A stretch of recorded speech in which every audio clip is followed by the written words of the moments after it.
Hello guys, welcome to our channel. Today's job update is about research assistant in ICR CREDA, Central Research Institute for Dryland Agriculture. The number of vacancies is only one for a period of 7 months.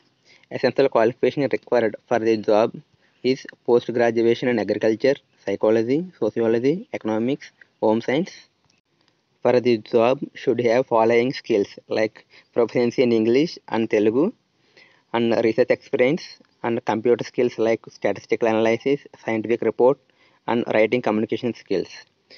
Salary is about 32,000 per month. Next, age limit is a minimum 21 years and maximum 40 years. And age relaxation is there for SC, ST, OBC, and PWD candidates. And job is purely temporary basis. And walk-in interview on 21st August 2024.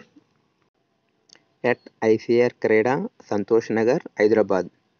One more important point is all original certificates should be presented for verification. So guys, bring all those original certificates only. Bye bye guys, please like, share and subscribe and support me.